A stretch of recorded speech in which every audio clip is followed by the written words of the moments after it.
Hello everyone. आकार IAS के YouTube channel पे आप सभी का स्वागत है।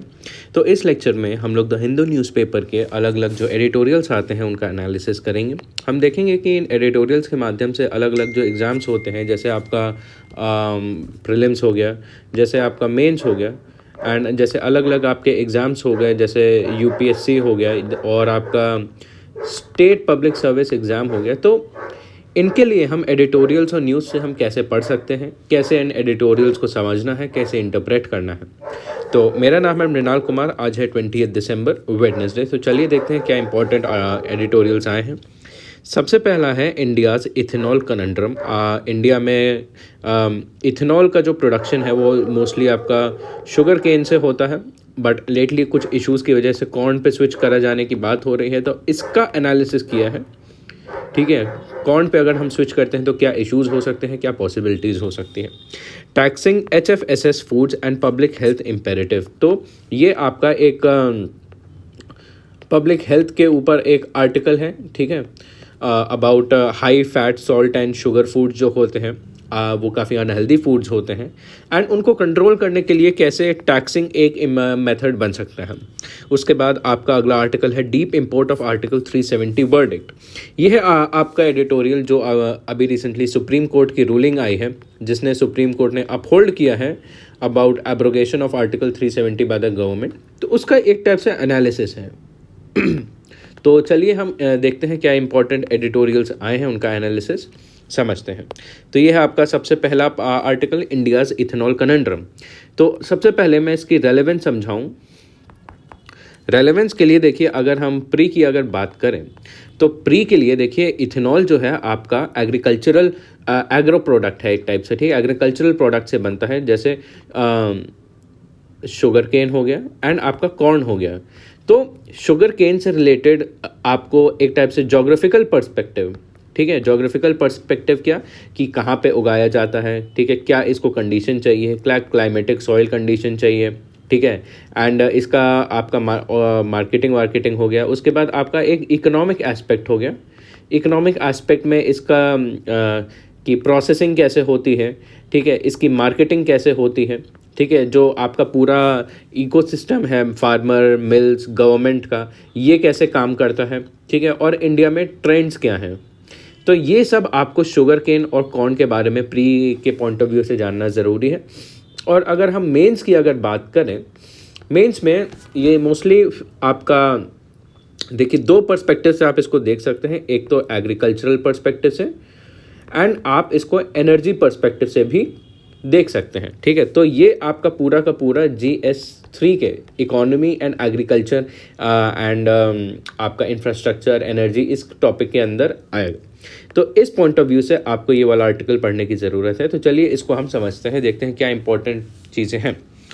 तो देखिए सबसे पहले बैकग्राउंड समझते हैं। बैकग्राउंड में अभी रिसेंटली COP28 हुआ है, जहाँ पे बात हुई है जो आपकी रेन्यूएबल एनर्जी है उसको 3 टाइम्स और इंक्रीज़ करने की। ग्लोबल रेन्यूएबल एनर्जी कैपेसिटी जो है 3 टाइम्स इंक्रीज़ करनी है बाय 2030। और दूसरी चीज़ ये है, इंडिया में इथेनॉल ब्लेंडेड जो पेट्रोल है उसका सिनेरियो क्या है। देखिए 2013-14 में जो आपका इथेनॉल प्रोडक्शन है वो आपका 1.6% था। ठीक है, 1.6 था। And ethanol blending in petrol, sorry, ठीक है, तो EBP पेट्रोल में आपका 1.6% था।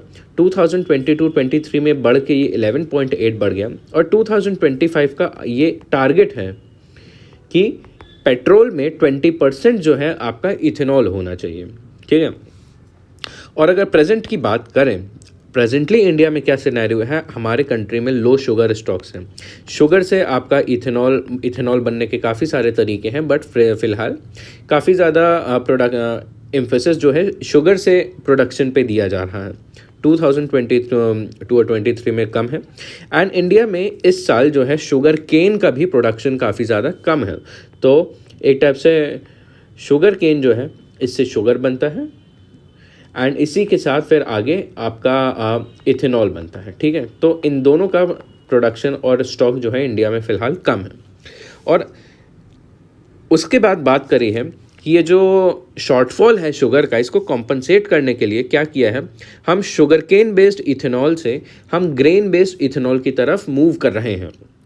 तो अभी रिसेंटली दिसंबर में गवर्नमेंट ने एक ऑर्डर निकाला जिसमें अलाउ किया, जो आपका NAFED है, national agricultural cooperative marketing federation in India, और NCCF है, नेशनल कोऑपरेटिव कंज्यूमर फेडरेशन, जो है इनको अनुमति दी कि ये जो मक्का होता है, कॉर्न होता है, मेज़ होता है, एक टाइप से उसको प्रोक्योर करके उसे डिस्टिलरीज में सप्लाई करें ताकि उससे इथेनॉल बनाया जा सके। लेकिन ये जो मूव है, ठीक है, प्रोक्योरमेंट ऑफ कॉर्न है, इससे रिलेटेड काफ़ी सारे चैलेंजेस हैं हमारी इकोनॉमी में।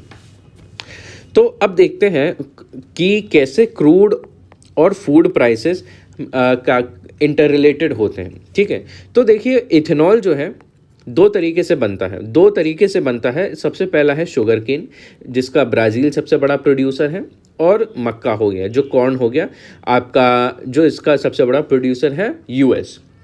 एंड इन दोनों कंट्रीज़ में इसको यूज़ करके इथेनॉल बनाया जाता है। और सन 2000 में जब क्रूड ऑयल प्राइसेस, जब तेल के दाम बहुत ही ज़्यादा बढ़ गए थे, तब इन दोनों कंट्रीज़ को लगा कि अगर तेल के दाम जब बहुत ज़्यादा बढ़ गए तो तेल उनके कंट्री में आना बहुत कम हो जाएगा, इंपोर्ट प्राइसेस बढ़ जाएंगे, तो इकोनॉमी जो है इकोनॉमिक क्राइसिस में जा सकती है। तो इन कंट्रीज़ ने सोचा कि अब फ्यूल को कॉम्पनसेट करने के लिए हम इथेनॉल का यूज़ करते हैं। इथेनॉल भी एक टाइप से आपका एक फ्यूल होता है, अच्छा फ्यूल होता है, और आपका काफ़ी ज़्यादा इको फ्रेंडली फ्यूल होता है। इसका पोल्यूशन पेट्रोल के मुकाबले बहुत कम होता है। ठीक है, तो फॉसिल फ्यूल नहीं होता। तो इन कंट्रीज़ ने सोचा 2000 में कि अब क्रूड ऑयल प्राइसेस बढ़ चुके हैं, अब इथेनॉल बनाना चाहिए। तो इन कंट्रीज़ ने 2000 में ऑलमोस्ट बहुत बढ़ा लिया था अपना क्रूड ऑयल प्राइसेस। ठीक है, ये पास्ट की बात है। एक और जानने वाली बात यह है कि जब लो क्रूड प्राइसेस होते हैं तब इथेनॉल ब्लेंडिंग नॉट कॉम्पिटिटिव, कि इथेनॉल ब्लेंडिंग देखिए तभी कारगर होती है जब क्रूड ऑयल के प्राइस जो है हाई होते हैं। लेकिन अगर क्रूड ऑयल का प्राइस अगर कम होता है तो इथेनॉल बनाना महंगा होता है और उतना इकोनॉमिकल नहीं होता। तो इथेनॉल का पर्पस तभी आता है जब हमारा तेल का दाम जो है काफ़ी ज़्यादा होता है। अब देखिए शुगर से इथेनॉल बनता है और कौन से इथेनॉल बनता है, इन दोनों में डिफरेंस क्या है। मेन डिफरेंस है आपका फूड एंड फ्यूल कॉन्फ्लिक्ट का। ठीक है, कि हम ईंधन तो बना रहे हैं लेकिन कहीं ना कहीं हम लोग जो आपका अनाज है उसको इस्तेमाल करके ईंधन बना रहे हैं। तो कहीं ना कहीं लोगों का खाने का जो क्वांटिटी है, ठीक है, आपके ग्रेन्स की जो क्वांटिटी है फूड रिक्वायरमेंट के लिए, वो कहीं ना कहीं हिट होती है। तो ये आपका एक बड़ा कॉन्फ्लिक्ट आता है, फूड फ्यूल कॉन्फ्लिक्ट इन दोनों के बीच में। इसके बारे में अब हम और आगे देखते हैं। सबसे पहली बात देखिए, जो शुगर केन है, शुगर केन जो है मोलासेस को यूज़ करके इथेनॉल बनाता है। कि देखिए जब भी शुगर केन को प्रोसेस करते हैं तब सबसे अलग अलग बाय प्रोडक्ट्स बनता है। ठीक है, सबसे पहला तो शुगर बनता है, ठीक है, उसका एक बाय प्रोडक्ट होता है, ये आपका मेन प्रोडक्ट होता है, और आपके दो बाय प्रोडक्ट होते हैं। सबसे पहले मोलासेस एंड बगैस, ये आपके दो बाय प्रोडक्ट होते हैं। ठीक है, ये जो है आपका पल्प एंड पेपर में यूज़ होता है, एंड मोलास जो होता है इसको हम लोग इथेनॉल में यूज़ करते हैं। इथेनॉल बनाने में हम इस मोलास को यूज़ करते हैं। ठीक है, तो अब दो तरीके के जो है मोलास निकलते हैं। सी हैवी, एक का नाम होता है सी हैवी मोलासिस, दूसरा होता है बी हैवी मोलासिस। तो देखिए यहाँ पे जो शुगर केन है, इसमें कंजम्पशन वाला जो पार्ट है आपका शुगर का है, ये आपका मेन कंजम्पशन में जा रहा है। मोलासेस जो होता है आपका बाय प्रोडक्ट, वो इथेनॉल बनने में जा रहा है। तो जब हम शुगर केन से बनाते हैं, एक शुगर केन से बनाने का ये जो तरीका है, इसमें कोई कॉन्फ्लिक्ट नहीं होती, ये काफ़ी फेवरेबल तरीका है। बस इसमें ध्यान में रखने वाली बात है, जो बी हैवी मोलासेस होता है उसमें लेस शुगर निकलती है, और जो सी हैवी मोलासेस होता है इसमें मोर शुगर निकलती है। अब देखते हैं कॉर्न, ठीक है, मक्का। तो जब कॉर्न से हम बनाते हैं तब यहाँ पे इथेनॉल इससे डायरेक्टली बनता है। डायरेक्टली इसको सड़ा के ये इथेनॉल बनता है। इसमें ये जो है कॉर्न जो डायरेक्टली पहले हम खाते थे, लेकिन यहाँ पे कोई प्रोडक्ट हम यूज़फुल नहीं मिलता, पूरा का पूरा जो है इथेनॉल बनाने में जाता है। तो कहीं ना कहीं जो हम लोग अनाज खाते हैं मक्का, एंड कहीं ना कहीं जो लाइव स्टॉक का फीड होता है उसे हम डायरेक्टली रॉ मटेरियल की तरह यूज़ करते हैं। तो देखिए यहाँ पे होता क्या है, फूड ग्रेन्स जो है उनका डाइवर्जन होता है, ठीक है। और दूसरी बात जो है, क्रूड ऑयल प्राइसेस जो है फूड प्राइसेस से लिंक हो जाते हैं यहाँ पे जब हम कॉर्न से बनाते हैं। एंड एक और ट्रेंड यहाँ पे देखा गया है कि जब भी क्रूड ऑयल का प्राइस हाई होता है तब इथेनॉल का डिमांड जो है वो भी हाई होता है। एंड जब हाई डिमांड होता है तो हाई प्रोडक्शन और हाई कंजम्पशन होता है, जिसकी वजह से इन्फ्लेशन होने लगता है। इन्फ्लेशन की वजह से इकोनॉमी में काफ़ी ज़्यादा इम्पैक्ट आने लगता है और आपके कॉर्न का जो भी प्राइस है वो भी बढ़ जाता है, ठीक है। तो ये एक टाइप से एडिशनल पॉइंट इंक्लूड हो जाता है जब जैसे ही हम शुगर केन से स्विच करके कॉर्न में आते हैं। ये जो कॉम्प्लिकेशंस होती हैं ये शुगर केन में नहीं होती हैं। तो जब भी हाई क्रूड प्राइसेस होते हैं तब एक टाइप से हाई इथेनॉल प्राइसेस हो जाते हैं एंड उसी से फिर हाई कॉर्न प्राइसेस भी हो जाते हैं। और जब एक अनाज का प्राइस इम्पैक्ट होता है तब बाकी जो ग्रेन्स हैं, बाकी अनाज हैं, बाकी जो लाइव स्टॉक फीड है उसका भी उस पर भी इम्पैक्ट पड़ता है। अब फॉर अगर एग्जाम्पल देखें, ऑथर ने यहाँ पे कुछ एग्जाम्पल के साथ में पॉइंट्स दिए हैं। यूनाइटेड स्टेट में और शुरुआत में जब इथेनॉल का प्रोडक्शन बढ़ना शुरू हुआ था, ठीक है, वो जब पीक पे पहुंचा था तब एक टाइप से देश का 5 to 7% कॉर्न जो है वो आपका इथेनॉल में जाता था। एंड देखिए सिर्फ 5 to 7% कॉर्न को यूज़ करके आपका 2006 से 2014 तक ग्लोबल फूड क्राइसिस हो गया था। तो देखिए ये होता है आपका इम्पैक्ट, एक टाइप से एडवर्स इम्पैक्ट जब कॉर्न जो है आपका इथेनॉल में यूज़ होता है, ठीक है। तो इसीलिए देखिए यूएस जो है आपकी टेम्परेट कंट्री है, तो इसलिए वहाँ पे देखिए शुगर केन तो आसानी से उग नहीं सकता, इसलिए वो लोग कॉर्न यूज़ करते हैं। एंड ये जो इम्पैक्ट है ये उनको फेस करना पड़ता है। लेकिन ट्रॉपिकल कंट्रीज जैसे इंडिया हो गया, सब ट्रॉपिकल कंट्री होगी, यहाँ पे शुगर केन जो है ज़्यादा अप्रोप्रिएट होता है क्योंकि शुगर केन यहाँ पे आसानी से उग जाता है, अच्छी क्वालिटी का होता है एंड इसकी यील्ड भी काफ़ी होती है। हालांकि इसके कुछ नेगेटिव इम्पैक्ट हैं कि जैसे हम जानते हैं, हमने पढ़ा है कि जब शुगर केन है काफ़ी ज़्यादा फर्टिलाइज़र डिमांड करता है, ठीक है, लैंड का डाइवर्जन होता है शुगर केन की तरफ, काफ़ी ज़्यादा वाटर इंटेंसिव क्रॉप है। सेमी एरिड एरिया जैसे विदर्भा है, मराठवाड़ा है, वेस्टर्न यूपी है, यहाँ पे पानी की थोड़ी कमी है, लेकिन शुगर केन की वजह से काफ़ी ज़्यादा पानी जो है शुगर केन के कल्टिवेशन में जाता है, ग्राउंड वाटर डिप्लीशन होता है, काफ़ी सारे ये इश्यूज़ होते हैं। लेकिन ये ऐसे इश्यूज़ हैं जो कि अवॉइडेबल हैं। तो इसलिए इंडिया के लिए जो है ट्रॉपिकल कंट्री के लिए शुगर केन फिर भी ज़्यादा बेटर ऑप्शन है। तो देखिए अब इंडिया का जो टारगेट है इथेनॉल ब्लेंडिंग प्रोग्राम जो है आपका 2025 में टारगेट है क्या, 20% ब्लेंडिंग का। तो देखिए ये तो हमने समझ लिया इंडिया के लिए शुगर केन ही जो है ज़्यादा प्रेफरेबल है और ये बात हम भी समझते हैं, इंडिया की गवर्नमेंट भी समझती है, इंडिया के पॉलिसी मेकर्स भी समझते हैं। तो देखिए शुगर केन से जो इथेनॉल बनता है उसके दो मेजर तरीके हैं। सबसे पहले तो सीधे सीधे जो केन जूस होता है, जो गन्ने का रस होता है, उस डायरेक्टली उससे बनता है शुगर केन, ठीक है। यहाँ पे चीनी नहीं बनती है, सीधे इथेनॉल बनता है और इथेनॉल की जो मात्रा है वो भी ज़्यादा बनती है। एक तरीका हो गया ये। दूसरा तरीका जो हमने शुरुआत में डिस्कस किया था वो है मोलासेस प्रोड्यूस करके, कि शुगर केन बनता है, फिर उससे बाय प्रोडक्ट्स होते हैं, क्या शुगर केन होता है, मोलासेस होता है एंड बगैस होता है, ठीक है। ये वाला तरीका जो है इसमें शुगर बनता है, इसमें बाय प्रोडक्ट्स निकलते हैं एंड ये वाला तरीका ज़्यादा सस्टेनेबल है, ज़्यादा इको फ्रेंडली है और क्योंकि इसमें ज़्यादा एनर्जी एफिशिएंट है और जो बाय प्रोडक्ट्स हैं उनका भी यूज़ हो रहा है एंड इसमें फूड का भी कोई आपका फूड भी नहीं आपका जा रहा है, शुगर भी आपका डाइवर्ट नहीं हो रहा है। लेकिन यहाँ पे देखिए अगर शुगर केन से केन जूस बनाए और उससे डायरेक्टली इथेनॉल बनाए तो यहाँ पे कहीं ना कहीं लोगों की शुगर प्रोडक्शन जो है, शुगर डिमांड जो है वो हिट हो जाती है, ठीक है, शुगर कंजम्पशन जो है वो हिट हो जाता है एंड यहाँ पे फिर से आपका फूड फ्यूल इश्यूज आने लगते हैं। तो देखिए 2017-18 में गवर्नमेंट ने इस चीज़ को, ये वाला जो केन जूस वाला रूट है इथेनॉल बनाने के लिए, इसको काफ़ी प्रमोट करा था ताकि 2025 का इथेनॉल ब्लेंडिंग टारगेट उस साल का हम लोग मीट कर सकें एंड वो हुआ भी था, ठीक है। तो फार्मर्स ने क्या किया, जो आपकी मिल्स थी, शुगर केन वाली मिल्स थी, उन्होंने जो मोलासेस वाला जो मोर सस्टेनेबल मेथड था वो अबैंडन ही कर दिया, ठीक है। इस तरीके से उन्होंने शुगर केन को प्रोसेस करना बंद ही कर दिया और जितनी भी मिल थी वो सीधे सीधे गन्ने के रस से सीधे सीधे ये बनाने लगी। इससे क्या हुआ, कंट्री में जो चीनी का प्रोडक्शन है, शुगर स्टॉक है, वो बहुत ज़्यादा कम हो गया। और हम जानते हैं इंडिया जो है दुनिया में one of the largest producer and consumer है शुगर का। तो ये एक बहुत नेगेटिव इम्पैक्ट आया जब सरकार ने ये वाली नीति अपनाई।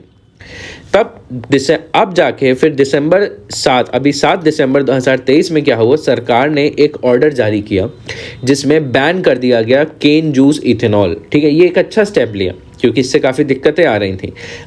लेकिन इसको कॉम्पनसेट करने के लिए, इसकी भरपाई करने के लिए सरकार ने क्या किया, बोला कि अब हम कॉर्न की तरफ शिफ्ट करेंगे, मतलब ग्रेन बेस्ड प्रोडक्शन की तरफ शिफ्ट करेंगे due to high ethanol production, क्योंकि हमें 2025 का टारगेट मीट करना है। इस तरीके से टारगेट तो मीट हो रहा था, लेकिन शुगर नहीं बन रहा था। तो शुगर बन जाए और कॉर्न भी यूज़ हो जाए, ये सरकार का इस बार मानना है। बट यहाँ ध्यान में रखने वाली बात है जो अभी हमने डिस्कस किया, अगर हम कॉर्न से हम इथेनॉल बनाते हैं तो क्या क्या इसके ड्रॉबैक्स हो सकते हैं। ठीक है, ये चीज़ ध्यान में रखने वाली बात है जो सरकार को इस चीज़ को बहुत ध्यान में रख के चलना पड़ेगा कि there is a possibility of uncontrollable food inflation. ऐसा ना हो जाए कि हम कॉर्न से इतना ज़्यादा इथेनॉल बनाने लगे कि लोगों तक मार्केट में लोगों के लिए कॉर्न की अवेलेबिलिटी ही कम हो जाए और बाकी ग्रेन्स को मिला के फूड इन्फ्लेशन हो जाए। क्योंकि देखिए, अगर हमें ये वाला टारगेट मीट करना है, कॉर्न के माध्यम से इथेनॉल बनाना है 20% ब्लेंडिंग टारगेट, तो उसके लिए 16.5 मिलियन टन ग्रेन चाहिए होंगी, वो भी आपकी एनुअली। तो मतलब बहुत हाई रिक्वायरमेंट ऑफ कॉर्न है। इसके बहुत सारे इम्पैक्ट हो सकते हैं। देखिए, सबसे पहले तो फूड इन्फ्लेशन हो गया, और दूसरी बड़ी चीज़ हो गई, इससे क्रॉपिंग पैटर्न फिर से चेंज हो सकता है। ठीक है, क्रॉपिंग पैटर्न इससे इम्पैक्ट हो सकता है। तो कहीं ना कहीं इंडिया को जो है बैलेंस करना पड़ेगा क्या, अपना रिन्यूएबल एनर्जी का टारगेट जो कि नेट कार्बन न्यूट्रलिटी बाय 2070 का टारगेट है। फ्यूल रिक्वायरमेंट इंडिया को फुलफिल करनी पड़ेगी क्योंकि इंडिया एक डेवलपिंग नेशन है, ग्रोइंग इंडस्ट्रियल नेशन अब इंडिया बन रहा है। उसको एनर्जी के लिए फ्यूल चाहिए होगा, ईंधन चाहिए होगा। एंड वो फॉसल फ्यूल, क्योंकि अब COP28 में बोला गया है फॉसल फ्यूल जो है कम होंगे आगे चल के, तो कहीं ना कहीं इंडिया को एक ऑल्टरनेटिव फ्यूल की ज़रूरत पड़ेगी। तो इंडिया को अपना फ्यूल नीड्स कॉम्पनसेट करना पड़ेगा। इंडिया में हंगर एंड पॉवर्टी की काफ़ी ज़्यादा इश्यूज़ हैं। देखिए, इंडिया जो है one of the largest food security program चलाता है, तो उसके लिए फूड चाहिए होता है। बट अगर हम फूड सारा इथेनॉल प्रोडक्शन में लगा देंगे तो लोग क्या खाएंगे। तो कहीं ना कहीं इंडिया की फूड सिक्योरिटी रिक्वायरमेंट को पूरा करने के बैलेंस करने की ज़रूरत है, और जो इथेनॉल ब्लेंडिंग प्रोग्राम है उसके भी टारगेट्स को मीट करने का चैलेंज है। तो इंडिया को इन सारी इंटरेस्ट हैं, जो इंडिया के सारे ऑब्लिगेशंस हैं, टारगेट्स हैं, मिशंस हैं, इन सब के बीच में एक बैलेंस रखना पड़ेगा। ये है इस पूरे आर्टिकल का जिस्ट कि इंडिया में जो अभी रिसेंटली कॉर्न से रिलेटेड इथेनॉल प्रोडक्शन का टारगेट है, उससे रिलेटेड क्या क्या आगे चैलेंजेस हो सकते हैं, क्या क्या दुनिया में हो चुका है इससे रिलेटेड, और इंडिया क्या क्या कर सकता है। ये है आपका पूरा पहला एडिटोरियल। उसके बाद आता है tax HFSS foods view it as a public health imperative. तो देखिए, सबसे पहले इसकी रेलेवेंस बता दो। रेलेवेंस है, सबसे पहले देखिए आपका कीवर्ड प्रीलिम्स की अगर बात करें तो देखिए यहाँ पे HFSS है, ये आपका एक कीवर्ड है। ठीक है, एंड कीवर्ड है, एंड HFSS क्या है, ठीक है, इससे क्या होता है और ये ऐसा क्यों है और इसके क्या इम्पैक्ट है, ये आपको जानने की ज़रूरत है प्री के लिए। एंड अगर मेंस की अगर बात करें, ठीक है, तो मेंस में देखिए ये कई जगहों पे पूछा जा सकता है आपका। सबसे पहले तो हेल्थ केयर पॉलिसीज़ हो गया। इसके अंडर में जो आपके नॉन कम्युनिकेशन डिजीज़ेस हैं उसको कंट्रोल करने के लिए, उनको रेगुलेट करने के लिए, उनको मिनिमाइज़ करने के लिए क्या क्या स्टेप्स की ज़रूरत हो सकती है वो है। और अब रिसेंटली इंडिया में काफ़ी सारे ऐसे मिशंस लॉन्च किए हैं, जैसे लाइफस्टाइल फॉर एनवायरनमेंट हो गया, जहाँ पे जहाँ पे आपकी lifestyle choices, eating habit, dietary habits पे बहुत ज़्यादा फोकस किया जा रहा है उस पर। और इंडिया की जो आपके डिजीज़ बर्डन है, डिजीज़ बर्डन जो है, जैसे ओबेसिटी है, ठीक है, हंगर है, मेलन्यूट्रिशन है, उसमें आपका ओबेसिटी एंड ओवरवेट भी एक बहुत बड़ा इशू आता है। तो उसके पॉइंट ऑफ व्यू से ये वाला आर्टिकल इंपॉर्टेंट है। तो देखिए हम अब डिस्कस करते हैं इस आर्टिकल में क्या बात हो रही है। सबसे पहली बात तो HFSS है क्या। HFSS मतलब high fat sugar salt food. तो देखिए खाने की अलग अलग वैरायटीज़ हैं, लेकिन आज के समय में देखिए क्या ट्रेंड में चल रहा है। आज के समय में लोग बर्गर खा रहे हैं, पिज़्ज़ा खा रहे हैं, ठीक है, हर जगह पास्ता प्रेफर करते हैं, चिप्स प्रेफर करते हैं, आपके कोल्ड ड्रिंक प्रेफर करते हैं, ठीक है, आपके बेकरी आइटम्स जो है बहुत ज़्यादा प्रोसेस्ड बेकरी आइटम्स को प्रेफर करते हैं। ये इंडिया में आजकल बहुत ज़्यादा चल रहा है। ये सारे के सारे जो हैं high fat sugar salt food आता है। इन सारे फूड्स में आपका फैट का कंटेंट बहुत हाई होता है, अलग अलग चीज़ों में शुगर का कंटेंट हाई होता है, सॉल्ट का कंटेंट हाई होता है, और इससे बहुत ज़्यादा हेल्थ से संबंधित रिस्क एसोसिएटेड होते हैं। देखिए सबसे पहला रिस्क तो है आपका ओबेसिटी, ठीक है, मोटापा। उसके बाद है आपका डायबिटीज़, ठीक है, उसके बाद है आपका हाई ब्लड प्रेशर। और ये सारे के सारे आपके बहुत मेजर नॉन कम्युनिकेबल डिजीज़ हैं जिनका इंडिया में बर्डन जो है बहुत ज़्यादा बढ़ रहा है। अब देखिए इस वाले आर्टिकल में काफ़ी सारे डेटा की बात होती है। अभी इस आर्टिकल में आगे चल के और दिखाऊंगा। इन सारे डेटा को बहुत ध्यान से देखिएगा एंड हो सके तो कहीं नोट कर लीजिएगा। क्योंकि जब भी आप मेंस का कोई भी आंसर लिखते हैं इन टॉपिक से रिलेटेड, तो आप ये डेटा जो है एग्जाम्पल के तौर पे लिख सकते हैं अपने आर्गूमेंट को सपोर्ट करने के लिए, ठीक है। तो इस पॉइंट ऑफ व्यू से ध्यान से देखिएगा। इस आर्टिकल में काफ़ी सारे डेटा बेस्ड एविडेंसेस के बारे में बात हो रही है। तो इसी बैकग्राउंड में देखिए 2019 में वर्ल्ड बैंक की एक रिपोर्ट आई, ठीक है। तो ये बोला है 70% of all over weight and obese in low and middle income countries. तो देखिए पूरे वर्ल्ड में जितने भी ओबीस और ओवरवेट लोग हैं 70% जो है आपके लो और मिडिल इनकम कंट्रीज़ में है, ठीक है। ऐसा नहीं है कि जो हाईली डेवलप्ड कंट्रीज़ हैं वहाँ पे लोगों के पास बहुत सारा अच्छा स्टैंडर्ड ऑफ लिविंग है, बहुत सारी चॉइसेस हैं, तो वहाँ पे लोग इतना ज़्यादा खाते हैं कि मोटे हो गए। नहीं, ये वाला जो ट्रेंड है आपके लो और मिडिल इनकम कंट्रीज़ में ज़्यादा देखा गया है। एंड रूरल एरियाज़ में ग्लोबली 55% इंक्रीज़ हुआ है ये ट्रेंड ओबेसिटी और ओवरवेट का। तो इससे हमें पता चलता है क्या कि जो ओबेसिटी एंड ओवरवेट है ये सिर्फ डेवलप्ड कंट्रीज़ का इशू नहीं है, यूएस जैसी कंट्रीज़ का इशू नहीं है, या फिर एफ्लुएंट सोसाइटीज़ का इशू नहीं है। आज के समय में ये एक middle income country, low income country और रूरल एरियाज़ में भी होने लगा है। कहने का मतलब ये है ये वाला जो फिनोमेना है ये अब स्प्रेड हो रहा है, ठीक है, फैल रहा है। लोगों में और ज़्यादा मोटापा देखने को मिल रहा है, लोगों में और ज़्यादा ओवरवेट देखने को मिल रहा है। ये कहीं ना कहीं एक अच्छा ट्रेंड नहीं है। And non communicable disease burden की अगर बात करें इंडिया की, तो 1990 में देखिए 38% था, 2019 में बढ़कर 65% हो गया। एंड इंडिया में एनुअली जितनी भी डेथ्स होती हैं, देखिए इंडिया में एनुअली जितनी भी डेथ होती हैं उसकी 1.2 million death on an average India में डाइटरी रिस्क से होती हैं। इसलिए 1.2 मिलियन डेथ होती है क्योंकि लोगों का खान पान अच्छा नहीं होता। जो लाइफस्टाइल एसोसिएटेड डिजीज़ होते हैं लोगों को वो हो जाते हैं उनकी वजह से, जैसे डायबिटीज़ हो गया, वही जिसके बारे में बात करी थी, कार्डियोवैस्कुलर इश्यूज़ हो गए, हार्ट अटैक हो गया, हाई कोलेस्ट्रॉल लेवल हो गया। इन सब चीज़ों की वजह से इंडिया में हर साल 1.2 मिलियन डेथ्स होती हैं।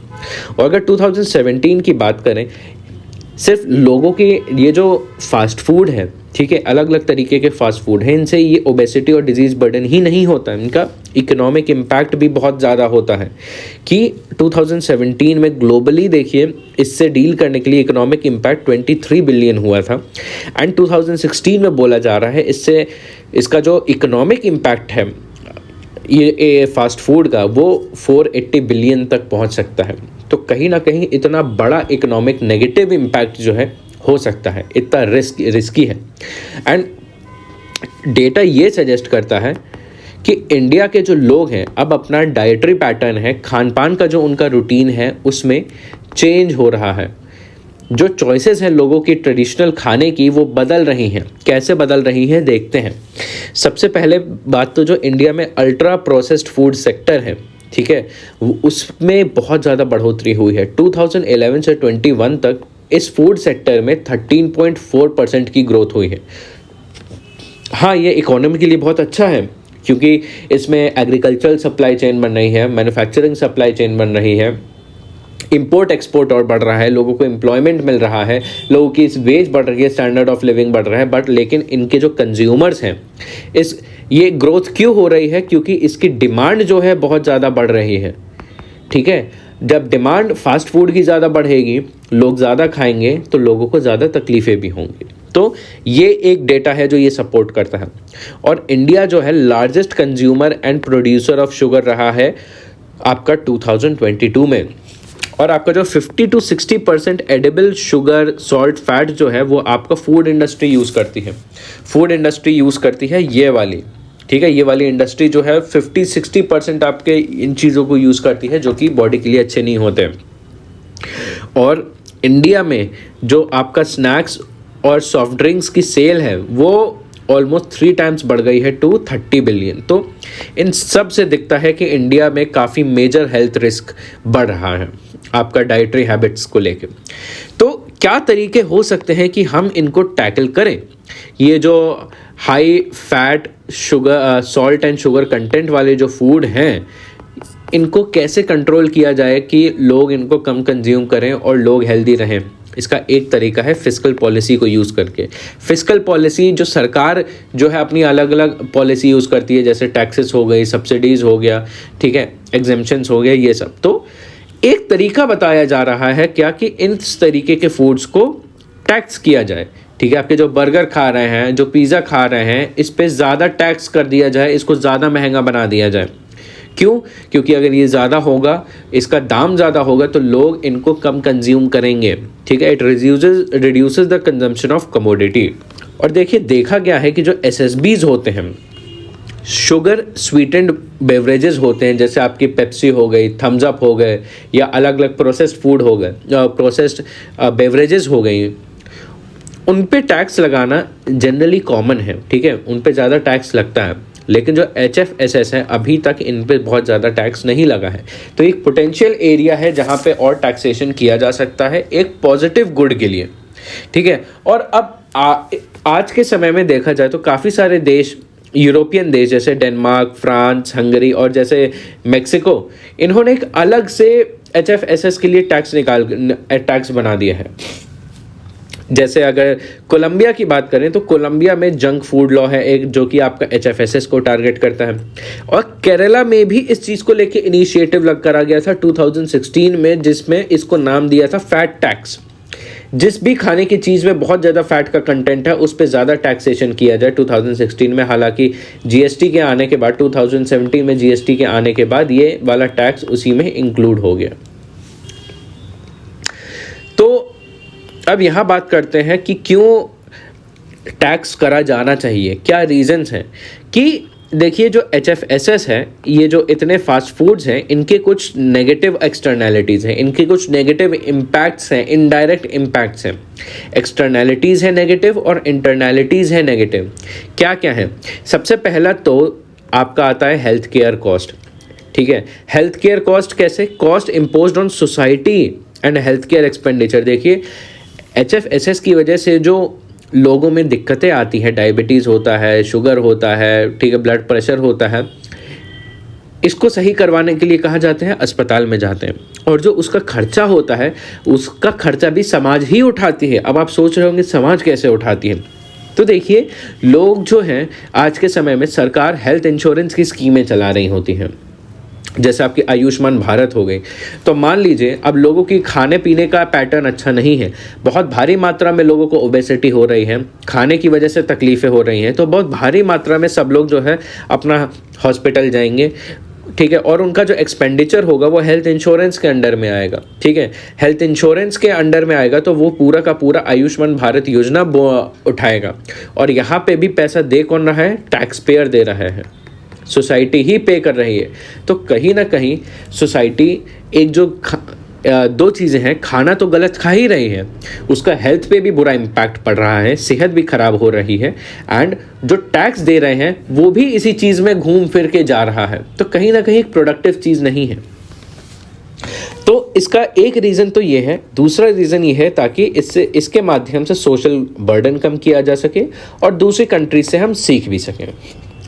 तो अब इस पूरे टैक्स का देखिए ऑब्जेक्टिव क्या है। इस पूरे टैक्स का ऑब्जेक्टिव क्या है कि लोगों की हेल्थ चॉइसेस जो हैं उसको परसुएड करके और अच्छा बनाना है। ठीक है, लोग अच्छी चॉइस करें खाने की, अच्छा खाना चूज करें खाने को, ना कि इस टैक्स के माध्यम से रेवेन्यू कमाना है। ठीक है, एक टाइप से लोगों को परसुएड करना है, इंडस्ट्रीज को परसुएड करना है कि अब वो बर्गर और पिज़्ज़ा से आगे हट के कुछ हेल्दी चॉइसेस को प्रमोट करें। क्यों? क्योंकि टैक्स लगेगा तो उसका प्रोडक्शन भी महंगा होगा। ठीक है, कंज्यूमर्स नहीं खरीदेंगे और जो मैन्युफैक्चरर्स हैं फूड के उनके लिए भी महंगा पड़ेगा, तो एक टाइप से डिस्करेज हो जाएगा। और कहीं ना कहीं ये जो टैक्सेशन है रिग्रेसिव नहीं है। देखिए साउथ अफ्रीका जो है, आपका आर्टिकल में इसका एक एग्जाम्पल दे रखा है, एक टाइप से केस स्टडी दे रखी है। केस स्टडी का पूरा आउटकम ये है कि देखिए साउथ अफ्रीका में भी ये लागू किया गया था। वहाँ पे क्या पाया गया कि इसका जो पुअर और lower socio economic house hold होते हैं उनके ऊपर और बहुत अच्छा प्रभाव पड़ा है। उससे उनकी सेविंग्स भी बढ़ी हैं और उनकी हेल्थ पे भी फ़र्क आया है। ठीक है, तो कहीं ना कहीं ये जो लोअर सोशल ब्रैकेट के लोग हैं उन पे इसका ज़्यादा अच्छा इम्पैक्ट आया है। तो ये वाला टैक्स काफ़ी ज़्यादा फेवरेबल है। और ये भी बताया जा रहा है, ये भी प्रपोज किया जा रहा है इस आर्टिकल में कि अगर हम HFSS को टैक्स करते हैं तो ये एक डिफरेंशिएटेड टैक्स सिस्टम होना चाहिए। जैसे GST है, GST जो है सारे गुड्स पे सेम टैक्स रेट नहीं लागू करता, अलग अलग रेट होते हैं अलग अलग टाइप के गुड्स के लिए। इसी तरीके से ये वाला जो टैक्स भी है इस पे भी ये वाला प्रिंसिपल अप्लाई किया जा सकता है कि जैसे जो अनहेल्दी फूड है उन पे हाई टैक्स लगाया जाए और जो हेल्दी फूड है उन पे लो टैक्स लगाया जाए ताकि उनको और अफोर्डेबल और एक्सेसिबल बनाया जा सके। ठीक है, उसके बाद देखिए अब बात करते हैं GST और न्यूट्रिशनल कंटेंट की। यहाँ पे एक और सजेशन ये है इस आर्टिकल में कि देखिए जैसे GST है अभी तक HFSS फूड्स को एडिक्वेटली कवर नहीं करता है, तो कहीं ना कहीं ये जो HFSS टैक्स जो है ये GST में ही इंक्लूड हो सकता है कि GST में और जितने भी फूड आइटम्स हैं जिसमें शुगर और सॉल्ट कंटेंट जो है बहुत ज़्यादा हो, GST भी उस पर ज़्यादा लगे, टैक्स परसेंट जो है वो इस पर डिपेंड करें। और इन फूड आइटम्स का न्यूट्रिशनल इम्पैक्ट क्या होता है वो उसको भी अकाउंट में लेना चाहिए। तो फाइनली यहाँ पे ऑथर ने बोला है कि क्या वे फॉरवर्ड हो सकता है। ठीक है, तो कहीं ना कहीं HFSS वाली जो पॉलिसी है इसको पब्लिक हेल्थ टूल पे देखा जाना चाहिए, ना कि एक रेवेन्यू सोर्स की तरफ। ठीक है, इसको एक पब्लिक की हेल्थ को इम्प्रूव कैसे किया जा सके, ठीक है, डिजीज बर्डन कैसे कम किया जाना चाहिए, उस पॉइंट ऑफ व्यू से इस फिस्कल पॉलिसी को देखा जाना चाहिए। एंड इसके फ़ायदे क्या होंगे, क्या बेनिफिट्स हो सकते हैं। सबसे पहली बात तो कंजम्पशन कम होगा, दूसरी बात हेल्दी फूड आइटम्स का प्रमोशन होगा, तीसरी चीज़ है आपके जो प्रोसेस्ड फूड्स हैं उनका रिफॉर्मुलेशन होगा, दूसरी उसके बाद जो आपका हेल्थ केयर पे जो बर्डन है वो कम आएगा और जो पूरा देश है उसकी वेलबींग इंप्रूव होगी। और सबसे बड़ा चीज़ जो हमारा इशू है आज के समय में सबसे बड़ा आपका ओबेसिटी और ओवरवेट, उसे टैकल किया जा सकेगा। अब अगला आर्टिकल है आपका deep import of article 370 verdict.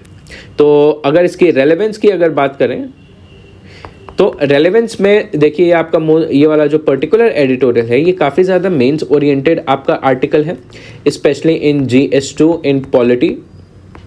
And polity में भी आपका जो फेडरलिज्म है उसके पॉइंट ऑफ व्यू से आपको इस आर्टिकल को पढ़ना है, क्योंकि देखिए आपके जो स्टेट्स होते हैं, स्टेट्स एंड यूटीज़ होते हैं, ये आपके फेडरल यूनिट्स होते हैं। ठीक है, एंड कहीं ना कहीं ये वाला जो पूरा सिनेरियो चल रहा है कि जम्मू एंड कश्मीर का स्टेटहुड विड्रॉ कर लिया गया, उसे यूनियन टेरिटरी में बदल दिया गया, तो ये पूरा का पूरा इसमें आता है। एंड इस वर्डिक्ट का पूरा एनालिसिस दे रखा है, कुछ बिंदुओं पर यहाँ पे इस आर्टिकल में एनालिसिस दे रखा है। तो चलिए इस चीज़ को और फर्दर स्टडी करते हैं।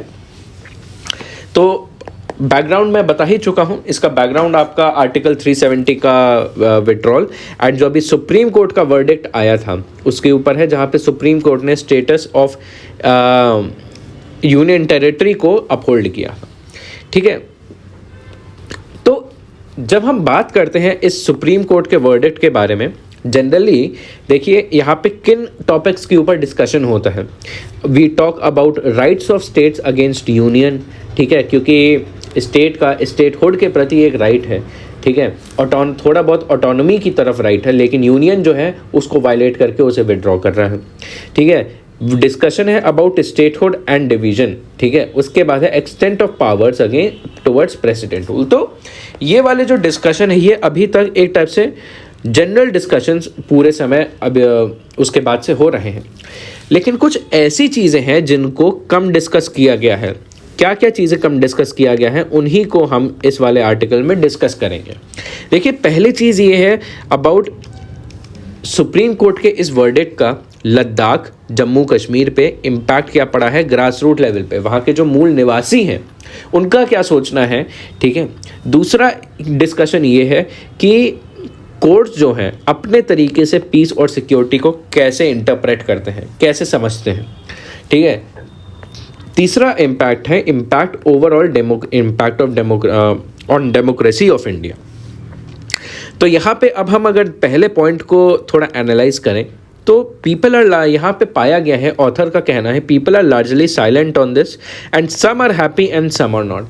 अगर जम्मू में देखा जाए तो यहाँ पे एम्बिगुअस सिचुएशन है, कुछ लोग खुश हैं इससे, कुछ नहीं है। तो कहना मुश्किल है कि जम्मू में इसको लेके क्या है सिचुएशन है।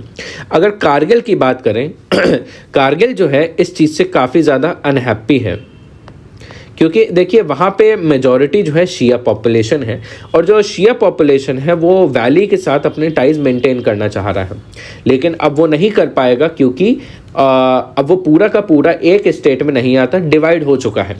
और अगर लेह की बात करें, लेह जो है, लेह ने ये वाला वर्डिक्ट जो है वेलकम किया है, ठीक है, इस उम्मीद में वेलकम किया है कि वहाँ अब एक इलेक्टेड एडमिनिस्ट्रेशन हो सकेगा। अभी तक वहाँ पे लेफ्टिनेंट गवर्नर की एडमिनिस्ट्रेशन चल रहा था, तो उससे आगे चल के अब हो सकता है लेह को इलेक्टेड गवर्नमेंट मिले, इस उम्मीद में लेह के सेंटिमेंट्स अच्छे हैं।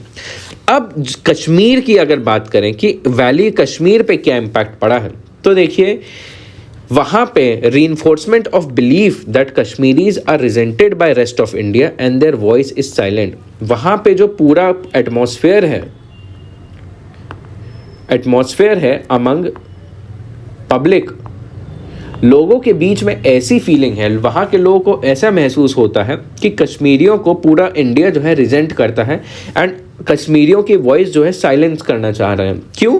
क्योंकि based upon the events that have happened before, Kashmir में क्या क्या हुआ है इससे पहले प्रेसिडेंट एक्शन लागू किया गया था जो कि एक टाइप का ड्रैकोनियन एक्शन था, ठीक है। काफ़ी भारी मात्रा में वहाँ पे एक्टिविस्ट, लीडर्स, पॉलिटिशियंस को डिटेंशन दी गई, ठीक है। वहाँ पे काफ़ी समय तक टोटल कम्युनिकेशन ब्लैकआउट रहा है एंड बहुत समय तक वहाँ पे सेक्शन 144 जो कर्फ्यू होता है उसको लागू किया गया है कई दिनों तक।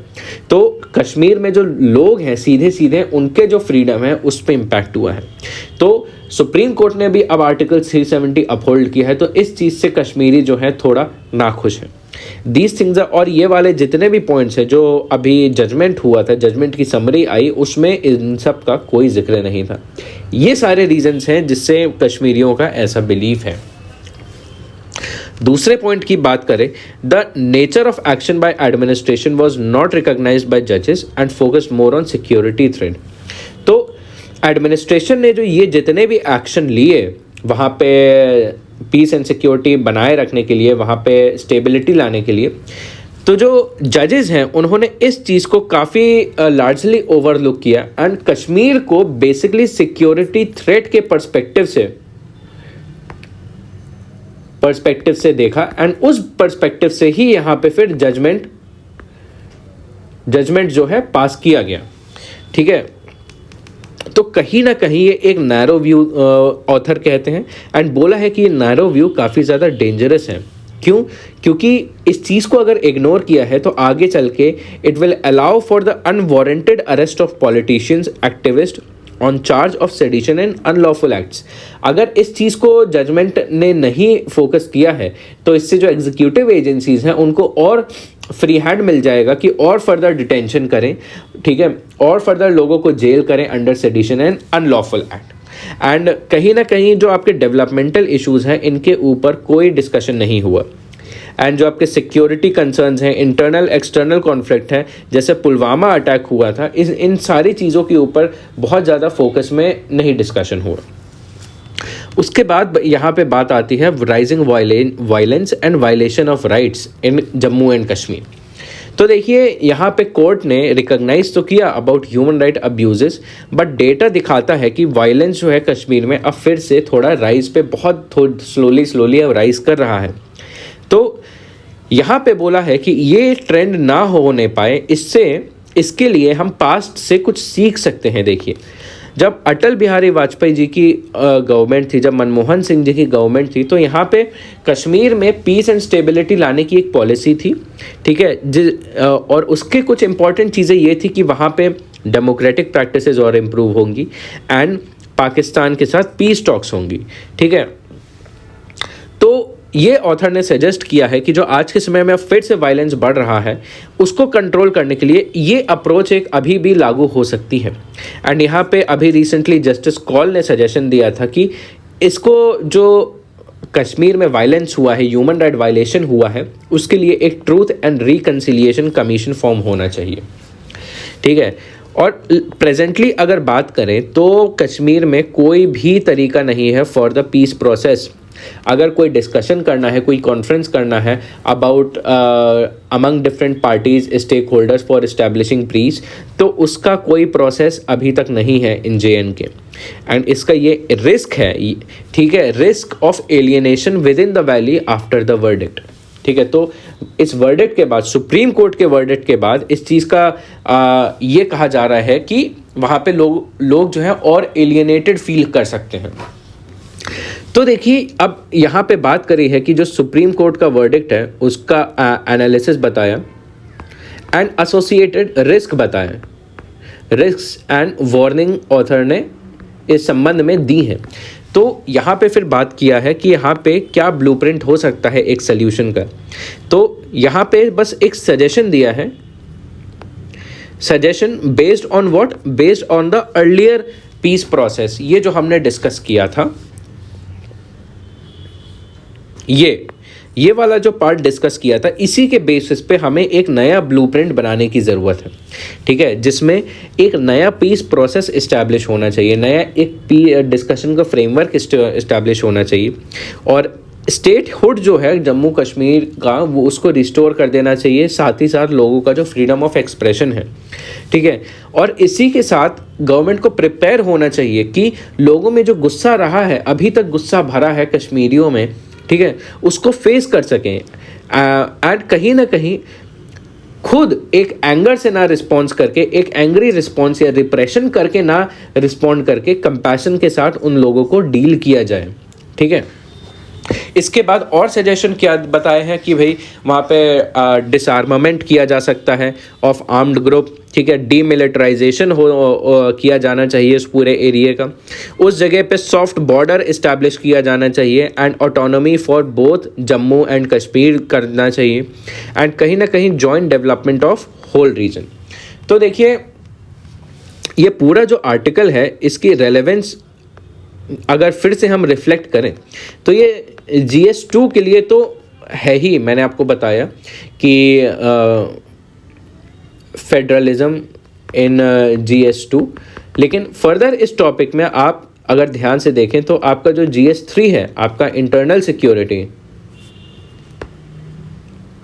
ठीक है, इंटरनल सिक्योरिटी में आपका एक इंपॉर्टेंट टॉपिक आता है मिलिटेंसी इन कश्मीर। तो उसका जो एनालिसिस होता है कि ये क्यों है, ठीक है, इसका इम्पैक्ट क्या है एंड इसका क्या सल्यूशन हो सकता है।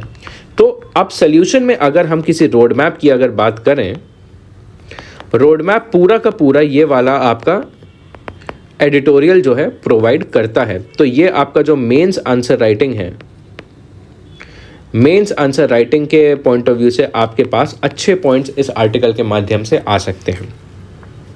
तो ये 3 आपके इंपॉर्टेंट एडिटोरियल आए हैं आज। So that was all for today. अगर आपको कोई इशू हो, कोई भी डाउट हो या कोई भी क्वेश्चन हो, आप सीधे कमेंट बॉक्स में पूछ सकते हैं, उसका आपको आंसर मिल जाएगा। Till then, see you next time. Thank you.